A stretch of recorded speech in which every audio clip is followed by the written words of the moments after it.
அதாவது யோசேப்பின் சகோதரர்களுக்கு யோசேப்பு போட்ட பல வர்ண அங்கி மேட்ரு கிடையாது. யோசேப்பு பார்த்த சொப்பனம் தான் மேட்ரு. நீங்க என்ன நினைச்சிட்டு இருக்கிறீங்க? இதுல கை வைக்கிறோம். நம்ம பார்வை என்ன தெரியுமா? பல வர்ண அங்கே தான் அவங்க என்ன பண்றாங்க? கிழிக்கிறாங்க. இங்க பல வர்ண அங்கி மேட்ரு கிடையாது, சொப்பனம் தான் மேட்ரு. ஆண்டவர் எனக்கு அகைன்ஸ்டா இவங்க எல்லாம் இப்படி சொன்னாங்க. ஆண்டவரே, கை வைக்கிறது நம்ம சம்பளத்துல கை வைக்கலாம், நம்ம சரீரத்துல கை வைக்கலாம், இப்படிதான் கை வைப்பான். ஆனா இது மேட்ரு கிடையாது. பல வர்ண அங்கி தான் மேட்ருனா கிழிக்காம அவங்க பங்கு போட்டு எடுத்திருக்கலாம்ல. அது அவங்களுக்கு மேட்ரு கிடையாது. ஆமா, உன் வேலையில கை வைக்கிறது சாத்தானுக்கு மேட்ரு கிடையாது.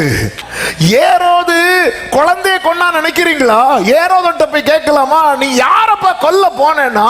நம்ம கிட்ட சொல்லுவோம், பாவம் 2 வயசு கீழே உள்ள குழந்தைகளை கொல்றான். அவன் சொல்லுவான், நான் ராஜாவை கொல்ல போறேன்பா. ஆமா, உன்கிட்ட ஒண்ணு இல்லாம இருந்தாலும் சத்துரு உன்னை தொடர காரணம் என்ன தெரியுமா? நீ பலவர்ண அங்கி போட்டது மேட்ரு கிடையாது. நம்ம என்ன நினைக்க தெரியுமா?